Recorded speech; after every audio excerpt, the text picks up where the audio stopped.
Here Jesus, baie dankie dat U waardig is, Here. Dankie dat ons vanoggend in hierdie liedere wat ons sing, dit net kan verklaar, Here, maar soos ons het ook nou gesê het, Here Jesus, mag dit ons hartse begeerte wees om U waardigheid te soek, Here, om U aangesig te soek, om soos Dawid te sê, ek wil al die dae van my lewe in die tempel woon, ek wil U lieflikheid aanskou, ek wil U heerlikheid aanskou, Here. Mag ons dit as 'n begeerte in ons hart hê. Here, dankie dat ons uit die woord uit kan leer, Here. Dankie dat U met ons deel. Dankie dat U Gees hier is. Dankie dat U goed is. Dankie dat U ons God is. Ons eer en ons loof U. Amen. Geloof is wat? Wat is geloof? Ons het laasweek 'n vinnige definisie daarvan gesê en dit is wat glo ons?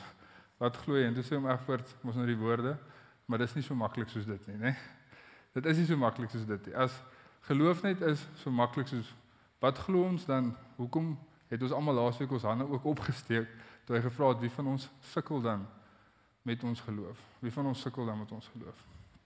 En ek het na almal se antwoorde geluister wat hulle laasweek gegee het en dit was my baie interessant en my brein werk maar so.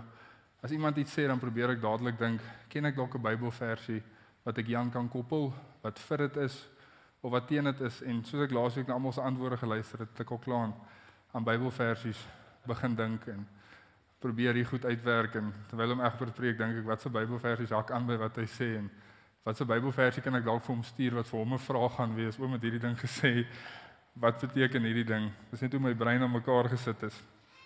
Maar ek besef, as ons oor geloof wil gesels, dink ek moet ons teruggaan na die begin toe. En ek wil vandag met ons praat oor geloof teenoor ongeloof. Geloof teenoor ongeloof. Want dit is 'n stryd wat ons almal het. Ek wil sê soos die gees en die vlees teen mekaar 'n stryd is, net so in my en jou elkeen is geloof en ongeloof 'n geweldige stryd teen mekaar. Want ons het laasweek wat geleer dat geloof nie noodwendig toeneem nie. Daar's 'n mate van geloof aan almal van ons toebedeel deur die Here, né? En as ons hier bid en geloof moet toeneem, geloof moet toeneem, geloof moet toeneem, wat gebeur in die proses? Nie noodwendig veel nie. Okay, maar as ons met ons geloof wissel, as ons met ons geloof handel dryf, is die beste woorde waarna ek kan dink, dan kom ons op 'n plek waar ons die praktiese uitwerking van geloof sien. En ek wil sê dit suiwer ons geloof. So ek wil vandag oor geloof en ongeloof praat. Blaas hom my na Genesis 3 toe. Dat ons by die begin begin. Nou ons almal ken die verhaal van Genesis 3. Ek dink hy is al tot vervelings toe gepreek, maar so baie van ons probleme het daar begin. Ek wil sê al ons probleme het daar begin. In die tuin, die plek wat veronderstel was om vir ons die beste plek in die wêreld te wees, is die plek waar ons grootste probleme begin het. So ons gaan sommer in Genesis 3 vers 1 begin. Maar die slang was listiger as al die diere van die veld wat die Here God gemaak het. En hy sê vir die vrou, is dit ook so dat God gesê het, julle mag nie eet van al die bome van die tuin nie.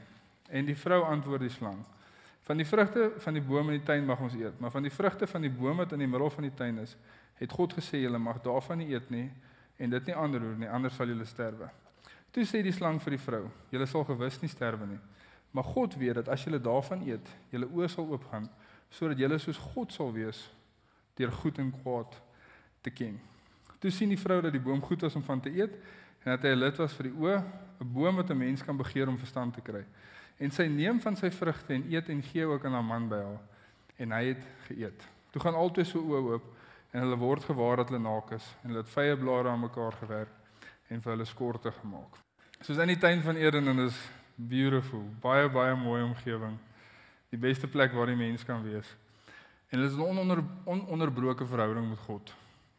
Daar's geen fout nie, alles is perfek, die mens self is volmaak. Die mens self is volmaak. En die mens het geen rede om enigiets wat God vir die mens sê in twyfel te trek nie. Daar is geen rede daarvoor nie.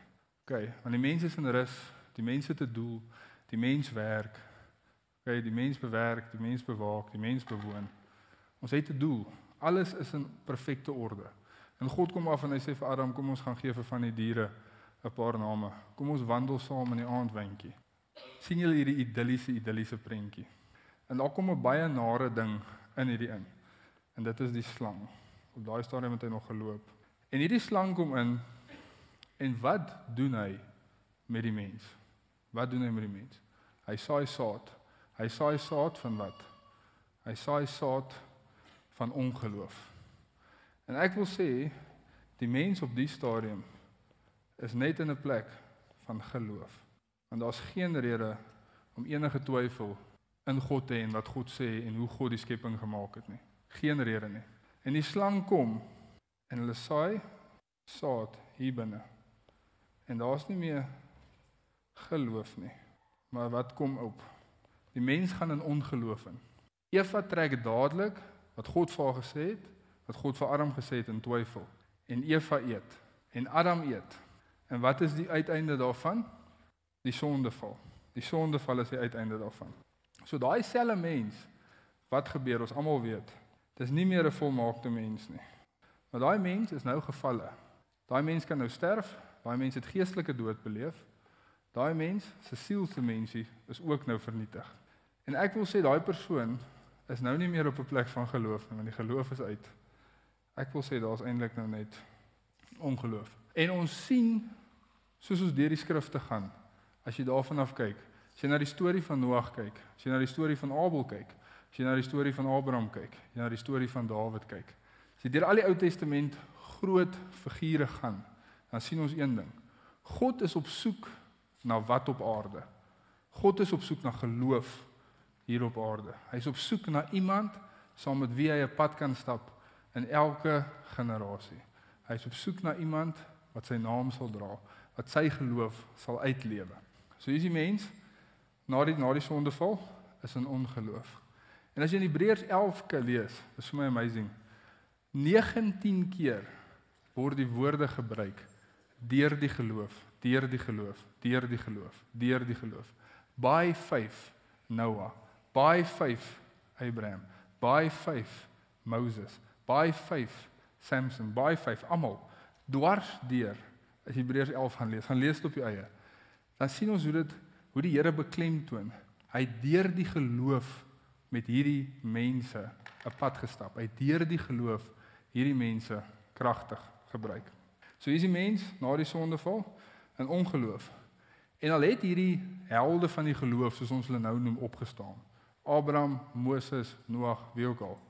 Daar was altyd nog steeds iets tekort. Hoekom was daar iets tekort? Want die kruis het nog nie plaasgevind nie. Is ek reg? Hierdie persoon is nie net in ongeloof nie. Hierdie persoon is ook in ongeregtigheid. En dit wil ek vir julle sê, toe ek die storie weer lees, toe besef ek, ongeregtigheid is gebore uit ongeloof uit. En geloof gee geboorte aan geregtigheid. Ja, dit het my nogal getref hierdie week, ek wil dit vir ons neerskryf. Ongeloof baar ongeregtigheid. Want dit is wat ons in die tuin gesien het, né? Geloof baar geregtigheid. OK, kom ons laat daai 'n bietjie insink.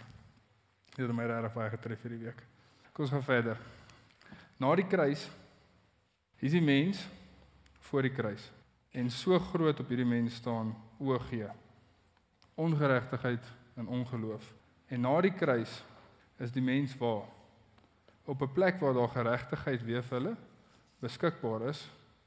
En daar's ook 'n plek wat ons geloof herstel kan word. Is ek reg as ek dit sê?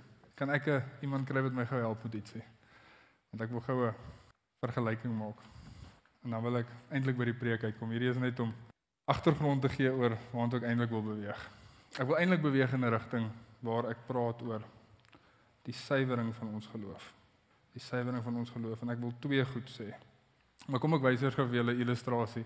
Dan hoop ek ons verstaan dit beter. Hier is die mens na die sondeval. Die beker verteenwoordig die mens. En die klippe in hierdie proppie, ek weet nie hoe dit daar binne gekom het, verteenwoordig ongeloof binne in die mens. OK. Na die kruis is geregtigheid vir die mens weer moontlik. En die Here sê in Efesiërs 2 vers 8, vanuit genade deur die geloof is jy gered. God se genade is waar hy ons bekragtig. So God se genade, deur sy genade gee hy vir ons die geloof. OK? Met die geloof kan ons vir Jesus Christus aanneem. Wat gebeur as ons vir Jesus Christus aanneem? Ons ontvang die Heilige Gees en ons kom tot geloof. God se geloof maak in ons woning, as ek reg as ek dit sê. Maar ek het dit laasweek gesê, die mate van die geloof van elkeen toebedeel Romeine 12 vers 3. OK, so, hierso is dit. God se gees en gepaardgaande geloof kom nou in die mense. Maar wat sien ons hierso? Hier is nog steeds klippe hier binne, né? OK, duidelik het in die begin gesê, ek glo, die mense het nog steeds 'n stryd. Ons het geloof, maar ons het ook ongeloof in dieselfde persoon. Wat moet gebeur? Hoe gaan ons hierdie klippe uitkry? Daar moet iets in ons gebeur, glo ek, om hierdie probleem uit te sorteer. OK, sien julle? Wie van julle wil op hierdie plek wees? OK, wie van julle wil op hierdie plek wees? Daar's net geloof. Ek dink ons het laasweek ons hande opgesteek. Ons gooi net geloof in. Daar is hy. Hier is die mens, net geloof. Die klippe is uit, dis mooi klippies, maar in die konteks is dit baie lelik. OK. In hierdie konteks verteenwoordig dit ongeloof. En ek wil twee goed vandag vir ons sê wat ek dink die Here vir ons gee, wat die Here ook van ons vra om ongeloof in ons lewe uit te sorteer. Jy sien, ongeloof is vir my soos die vlees, dis hoekom ek vroeër daai verduideliking gesê het. En ek glo ongeloof is gesetel in ons vlees. Dus ons moet die vlees doodmaak, dat die gees in ons lewe na vore kan kom, as ek reg. Net so moet ons ongeloof in ons lewe doodmaak, want dan glo ek sal meer en meer geloof in ons geopenbaar word. Want geloof moet in ons geopenbaar word. As geloof net in ons sit, net daarso, om ek wil dit laasweek die woord dormant gebruik, wat help dit die wêreld? Julle verbeel julle Jesus se geloof was dormant geweest. Verbeel julle Paulus se geloof was dormant. Verbeel julle dit. Ons kan nie op baie plek bly nie. Ons moet op 'n plek wees waar ons geloof openbaar. Laai saam my na Matteus 10 toe. So in my Bybel is die opskrif van Matteus 10, die 12 apostels en hulle sending. Ons gaan weer aan vers 1 begin lees. Heilige so kansie gee om na toe te blaai. So hoor wat sê Matteus 10. En hy het sy 12 disippels na hom geroep en aan hulle mag gegee oor onreine geeste om hulle uit te dryf en om elke siekte en elke kwaal te genees. Dit is die name van die 12 apostels gewees. Die eerste, kom ons lees daar verby. Ek wil hoor lees weer daar in vers 8. OK. Maak siekes gesond, reinig melaatses, wek dooies op, dryf duiwels uit. Julle het dit verniet ontvang, verniet moet julle dit gee. OK. So die Here gee vir hulle mag en autoriteit. Hoor julle dit? 2 maal sê hy vir hulle wat? Dryf duiwels uit, alle onreine geeste, ek gee hulle mag oor hulle. Elke siekte en elke kwaal. Blaai saam met Matteus 17 toe. Nou kom ons kyk wat gebeur in Matteus 17. So dis nou die 12 apostels, né? Insluitend in hulle is Petrus. Wie van julle kyk op na Petrus? 'n Maansieke kind gesond gemaak, daar vers 14. En toe hulle by die skare kom, gaan daar 'n man na hom en val voor hom op die knie en sê: Here, ontferm U oor my seun, want hy is maansiek en ly swaar, want dikwels val hy in die vuur en dikwels in die water. En ek het hom na U disippels gebring en hulle kon hom nie gesond maak nie. Okay, wag, wow. Wat het ons nou in Matteus 10 gelees? Het Jesus nie vir hulle mag gegee oor alle onreine geeste nie? En het hy nie vir hulle mag gegee oor elke siekte en elke kwaal nie? Wat gaan nou hierso aan? Toe antwoord Jesus en sê: O ongelowige en verdraaide geslag, hoe lank sal ek by julle wees? Hoe lank sal ek julle verdra? Bring hom hier vir my. Daarop bestraf Jesus hom en die duiwel het van hom uitgegaan. En die seun het gesond geword van daardie uur af. Toe kom die disippels na Jesus afsonderlik en sê: Waarom kom ons hom nie uitdryf nie? Vers 20. En Jesus antwoord hulle: Deur julle ongeloof. Want voorwaar ek sê vir julle, as julle geloof het soos 'n mosterdsaad, sal julle vir hierdie berg sê: Gaan weg hier vandaan.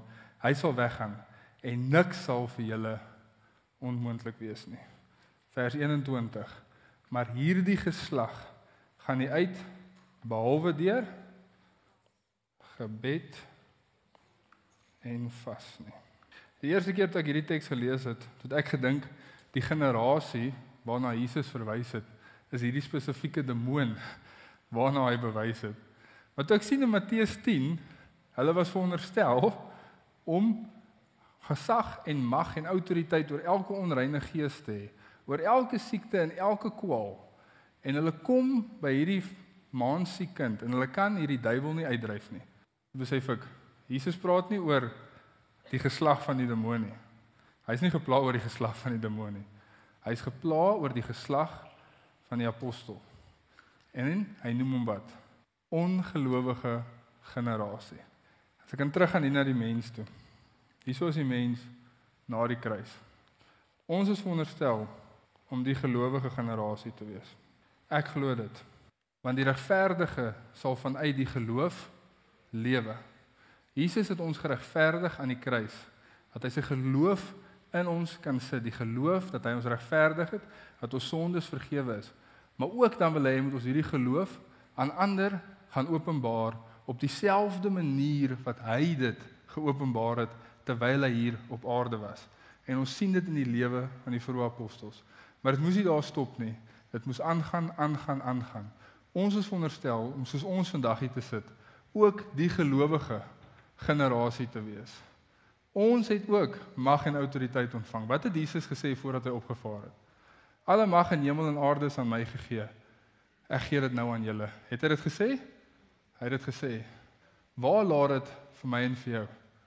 Ons is veronderstel om die generasie te wees wat geloof gaan openbaar aan 'n wêreld wat dit nodig het. Maar kom ons kyk na hierdie voorbeeld wat ons hier sien. Hoekom kon die disippels dit nie doen nie? Ongeloof. Jy sien, die Here sê vir ons hierdie goed, en ek haal vir julle die skrifte aan. En is ons vandag op 'n plek waar ons die mag en autoriteit openbaar aan die wêreld? Met plekke ja, met plekke is daar genesings, met plekke is daar bevrydings. Maar as ons nie veronderstel, die mosterdsaad word in die gelykenis van die koninkryk gebruik.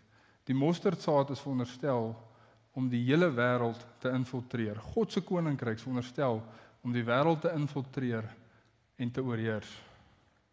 Maar ons sien dit nie. Want daar's te veel ongeloof in ons lewens. En as ek vandag vir julle sê, sê ek dit vir myself. Ek het te veel ongeloof in my lewe. Ek stry met die Here oor elke tweede ding. Here, jy sê dit, maar is dit regtig so? Is dit regtig so? Sê jy dit vir my? Kan ek in dit lewe? Kan ek in daai volheid lewe? Dit kan nie vir my wees nie. Here, sien jy hierdie ding in my lewe? Dit moet dit verhinder. Ek stry met die Here. Ek stry met hom, probeer vir hom verduidelik hoekom dit nie so kan wees nie. En hy sê vir my, dis wat ek glo van my kant af. Dis wat ek glo van my kant af. En my woord openbaar ek dit vir jou. Deur my gees openbaar ek dit vir jou. Wanneer gaan jy dit vat en daarmee gaan? Wanneer gaan jy dit vat en deel van jou lewe maak? En hy is eintlik besig om sy disippels hier te sê, as julle tyd gespandeer het in vas en gebed, dan sou daar nie hierdie twyfels en hierdie hindernisse in julle hart gewees het, die oomblik toe hierdie demoon hardkoppig geraak nie. Want julle sal my woorde onthou het wat ek aan julle gedeel het. Julle sou gefestig gewees het daarin. Julle sou geanker gewees het daarin. Ek weet nie om dit reg uit te druk nie. Dit sou so deel van jou wese gewees het. Hierdie demoon sou nie vir jou ore aangesit het nie. Hy sou nie. En hy sê dit by die naam. Hy noem dit ongeloof. Nou ek weet vas en gebed is nie lekker nie.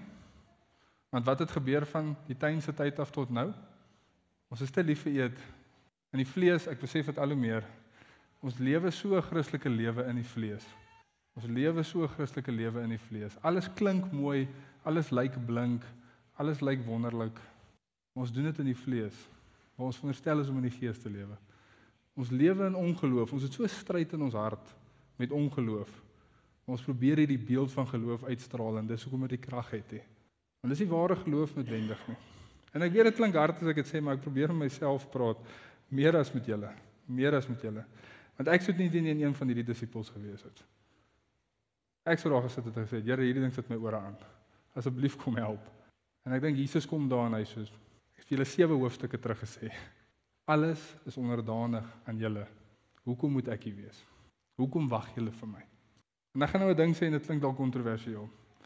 Die Here het soveel autoriteit aan my en jou gegee. Hy roep ons tot soveel goed. En ons wag vir die Here om op te daag elke keer.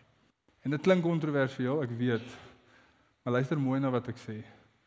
Die Here het vir ons autoriteit in sekere situasies gegee. Sy gees leef binne in jou, so hy's klaar op die toneel. Nou bid ons en vra Here asseblief kom daag op en sorteer hierdie situasie uit. As ons in vas en gebed lewe, dis wat ek glo. Ek lewe nog nie in vas en gebed nie. Dis wat ek glo. Transparant met julle, ek groei nog daarin. Ek glo as ons in vas en gebed lewe, is ons op 'n plek waar ons geloof gesuiwer word. Want ons is vandeer meer tyd by die bron van geloof.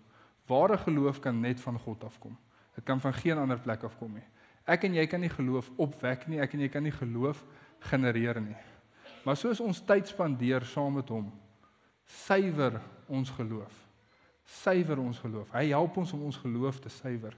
Soos ons hom sien, raak ons ge-edify. Ek hou van die Engelse woord, ge-edify. Ons raak ge-edify. Ons raak bruikbaar vir die Here. Geloof borrel in ons op, want ons sien die bron van ons geloof. Ons beleef die bron van ons geloof. As ons in vas en gebed is op 'n plek waar ons meer afhanklik is van hom. Afhanklikheid is 'n groot ding in die westerse wêreld, want ons wil so wat onafhanklik as moontlik wees. Maar die Here roep ons altyd tot afhanklikheid van hom. Altyd. Altyd, altyd, altyd. Vas en gebed is 'n verklaring dat ek myself minder nodig het en dat ek meer van hom nodig het. Ons is lief om Johannes die Doper se woorde aan te haal. Here, meer van u, minder van my.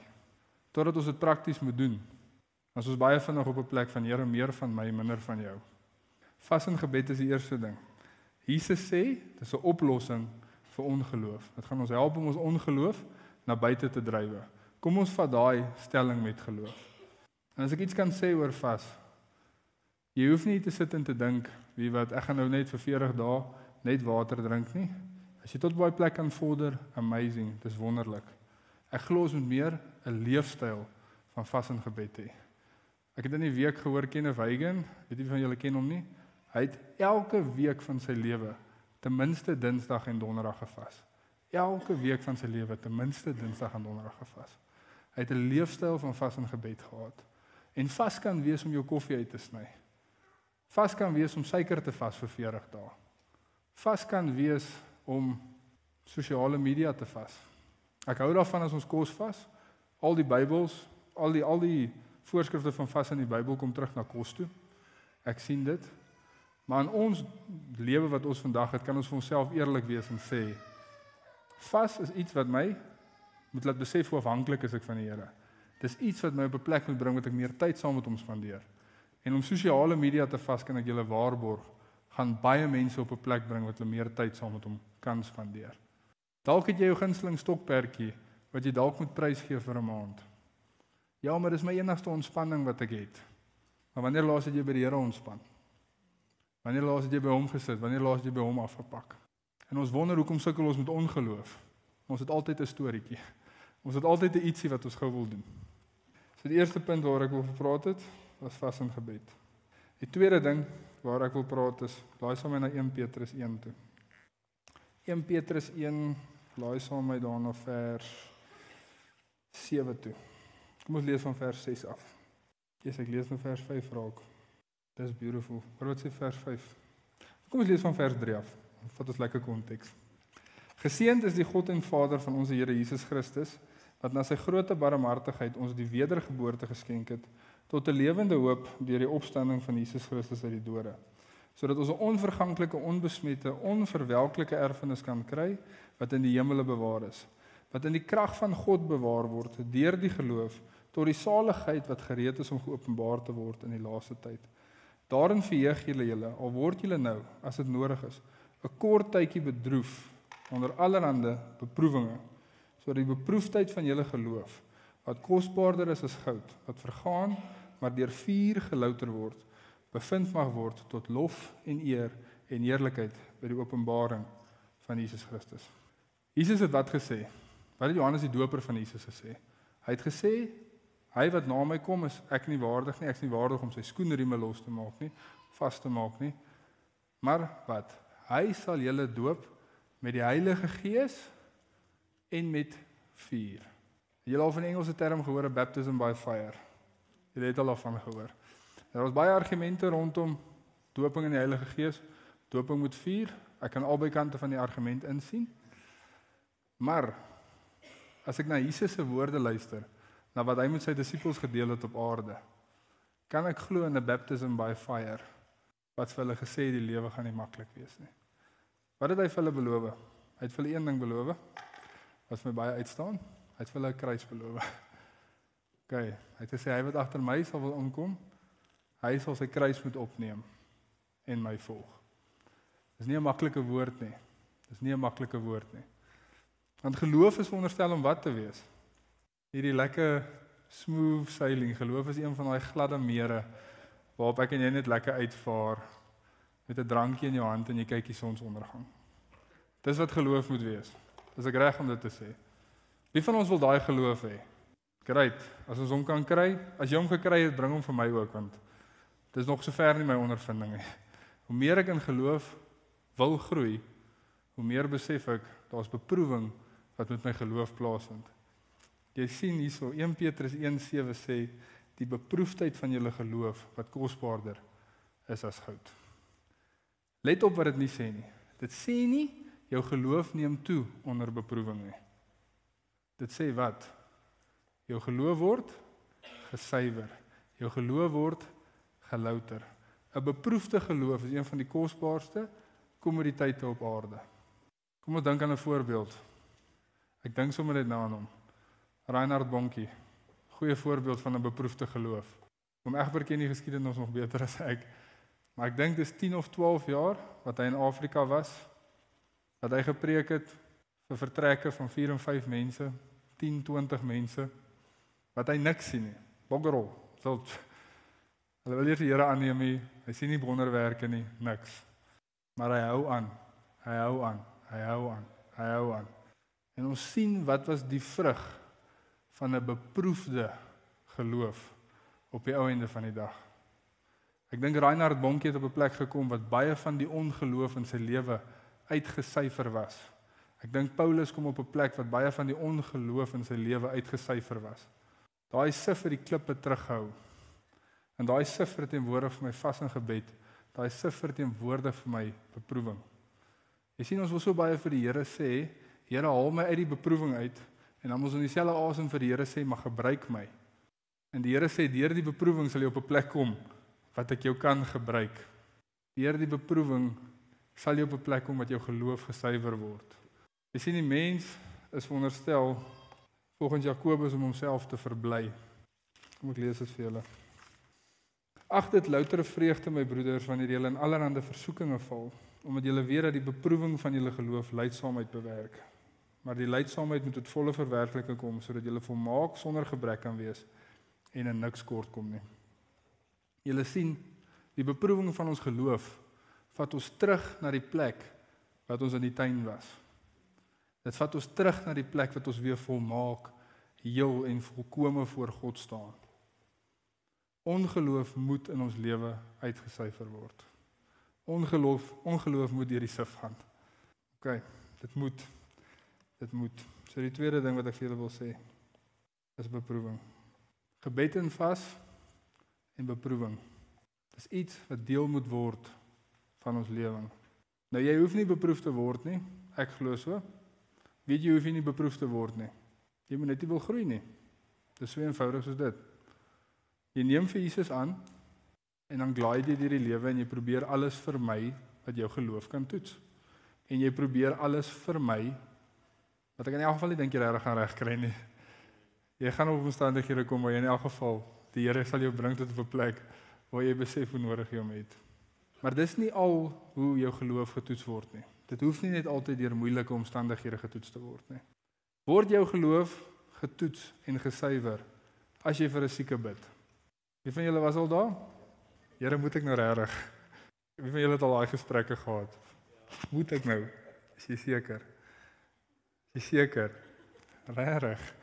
Nee. Wat sien ons? Geloof teen ongeloof, né? Is ek reg? Ek het 'n woord vir daai persoon, maar ek kan dit nie nou deel nie. Dit gaan nie werk nie. Daai persoon is besig om 'n lekker ete saam met hulle familie te eet hier by Spur. Ek gaan nou nie daarin hardloop en net vir hulle hierdie woord gee nie.